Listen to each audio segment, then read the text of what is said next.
नमस्कार दोस्तों, एक बार फिर हिस्टोरिकल मिस्टीरियस चैनल में आपका स्वागत करता हूं। हम जानेंगे 1857 की क्रांति के इतिहास के बारे में। आज से 164 साल पहले 10 मई 1857 के दिन दिल्ली से करीब 80 किलोमीटर दूर मेरठ में अंग्रेजों के खिलाफ पहली जंग लड़ी गई थी। सेना में काम करने वाले वीरों ने अंग्रेज सिपाहियों अधिकारियों को मार डाला था। यह घटना मेरठ छावनी में हुई थी। भारतीय स्वतंत्रता संग्राम के इतिहास में इस लड़ाई को प्रथम स्वतंत्रता संग्राम के नाम से जाना जाता है। पूरे देश में अंग्रेजों के खिलाफ बिगुल बजा दी थी और पूरे देश की जनता, बच्चे, बूढ़े, महिलाएं, नौजवानों प्रथम स्वतंत्रता संग्राम में शामिल थे। दरअसल ब्रिटिश शासन के अत्याचार और शोषण से त्रस्त भारतीय सिपाहियों और भारतीय जनता इस लड़ाई के जरिए ब्रिटिश शासन की नींव हिला दी थी। जात पात और धर्म से ऊपर उठकर प्रथम स्वतंत्रता संग्राम में हर वर्ग ने हिस्सा लिया। सदियों की औपनिवेशिक गुलामी और शोषण के खिलाफ भारत की जनता 1857 में उठ खड़ी हुई। देखते ही देखते भारत शरीक हो गया।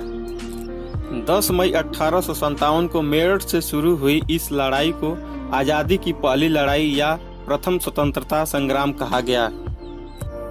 10 मई 1857 स्थान मेरठ से प्रथम भारतीय स्वतंत्रता संग्राम का बिगुल बज चुका था, जब अंग्रेजों के शोषण, भेदभाव पूर्ण नीतियों से तंग आकर भारतीय सिपाहियों ने खुला विद्रोह कर दिया।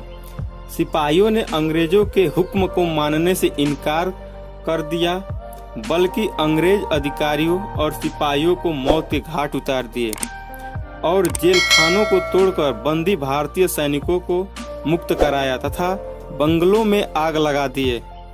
10 मई 1857 का मेरठ छावनी में सिपाहियों का विद्रोह भारत के प्रथम स्वतंत्रता संग्राम की शुरुआत का प्रतीक था। मेरठ की विद्रोह की शुरुआत करने के बाद 90 घुड़सवार सैनिकों ने दिल्ली की तरफ कूच कर गए। 11 मई 1857 को दिल्ली पहुंचकर मुगल बादशाह बहादुर शाह द्वितीय को शहंशाह ए हिंदुस्तान की उपाधि प्रदान करके विद्रोह आरंभ किए। कंपनी के राजनीतिक एजेंट साइमन फ्रेजर समेत सैकड़ों अंग्रेजों की हत्या कर दिए। सरकारी दफ्तरों पर कब्जा और उन्हें नष्ट कर दिया गया। मुगल बादशाह बहादुर शाह द्वितीय के नाम पर सिक्के ढाले जाने लगे। उनके ही नाम पर आदेश भी जारी किए जाने लगे। दिल्ली पर कब्जे के करीब एक महीने के भीतर ही लखनऊ, कानपुर, इलाहाबाद, जगदीशपुर, बरेली, झांसी, प्रयाग, काशी और बिहार समेत देश के अनेक इलाकों में फैल गया। पूरा देश अंग्रेजों के खिलाफ आक्रोश से भर उठा था। दरअसल 1857 की क्रांति ब्रिटिश शासन की सालों से चली आ रही दमनकारी और अन्यायपूर्ण नीतियों के खिलाफ हुई थी। 1857 के क्रांति के प्रमुख राजनीतिक कारणों में से एक थी हड़प नीति या गोद निषेध प्रथा। यह अंग्रेजों की विस्तारवादी नीति थी जो ब्रिटिश भारत के गवर्नर लॉर्ड डलहौजी की दिमाग की उपज थी।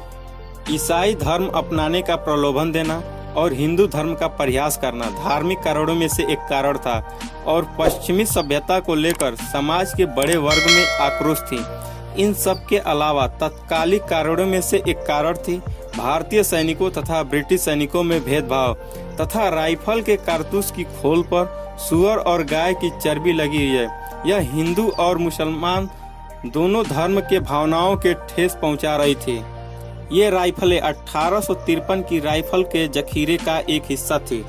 इस कारतूस के इस्तेमाल पर जोर देने के विरोध में मार्च 1857 में बैरकपुर छावनी के 34वें इन्फेंट्री के जवान मंगल पांडे ने अपने सार्जेंट मेजर पर गोली चला दी। 9 मई को मेरठ में सैनिकों ने राइफल इस्तेमाल करने से इनकार कर दिया तो सैनिकों को 9 साल जेल की सजा सुनाई गई। अंग्रेजों के इन क्रूर नीतियों ने भारत के प्रथम स्वतंत्रता संग्राम शुरू होने के बीज बो दी। हालांकि अंग्रेजों ने पूरी ताकत और सेना के दम पर भारत के इस प्रथम स्वतंत्रता संग्राम को दबा दिया, लेकिन इस लड़ाई ने यह तय कर दिया अंग्रेज भारत पर सदियों तक शासन नहीं कर पाएंगे। इस क्रांति ने ब्रिटिश शासन की नींव हिला दी। आपको यह जानकारी कैसी लगी? अच्छी लगी तो कमेंट बॉक्स में लिखकर बताएं और वीडियो को लाइक और शेयर करना ना भूलें। और साथ ही हिस्टोरिकल मिस्टीरियस चैनल को सब्सक्राइब कर बेल आइकन को प्रेस करें। जय हिंद, जय भारत।